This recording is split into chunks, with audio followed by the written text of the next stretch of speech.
I am reading about Joseph in the book of Genesis, and I recommend anyone read this because it is so inspiring.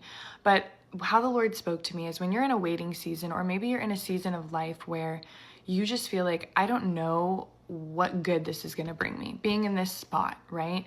All of the hardship and the things that you've been through. It's basically taught me that the Lord does everything on purpose. He allows everything on purpose. He can use everything for your good.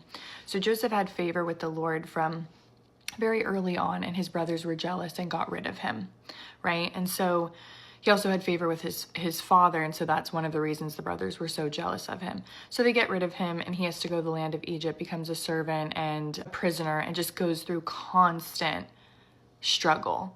But we're constantly reminded but God was with him. So he had favor no matter where he was in prison. He had favor with the prison guards or the prison ward.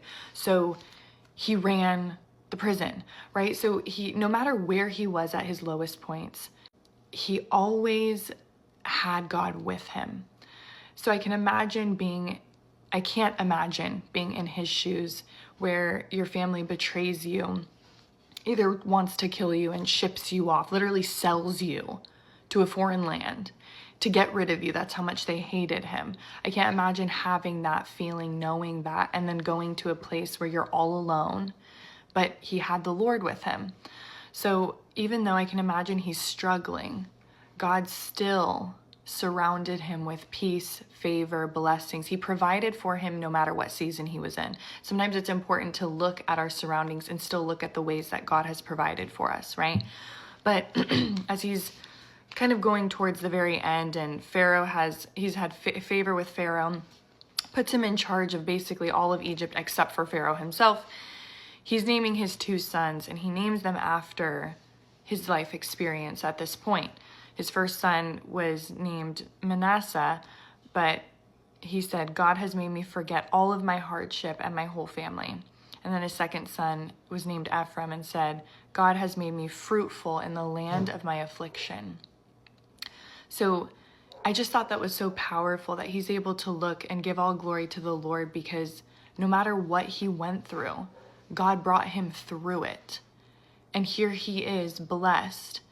And then he ends all of this where he's reunited with his brothers, and he says, therefore, it was not you who sent me here, but God.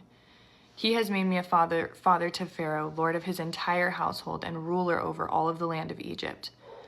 To sit there and realize, no matter what he's been through in his whole life, being separated from his family and having been betrayed after betrayed, and then the Lord constantly bringing him through it, providing what he needed in the midst of the betrayal, and then pulling him up out of it, and not within a day's time. I mean, he was struggling for years and years, but yet the Lord's favor and blessing was still there upon him. And that is how the Lord is with us.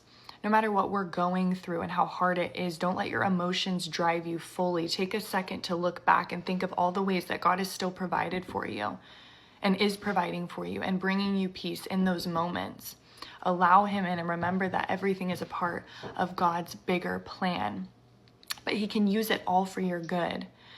I just look at this and how in Joseph's life, God really took every single thing that was meant to harm him, every curse sent his way, literally into a blessing. And that's what I declare over my life, and I pray that you declare that over your life. That every single situation that God has put you in, he's going to use it for your good. And that anyone that wishes you evil, it will be turned into good because of God's favor over you. God is with you in the affliction. God is with you through all of the trials. He is providing for you. He is your faithful provider, and he has plans to prosper you just as he prospered Joseph through all of the things that he went through.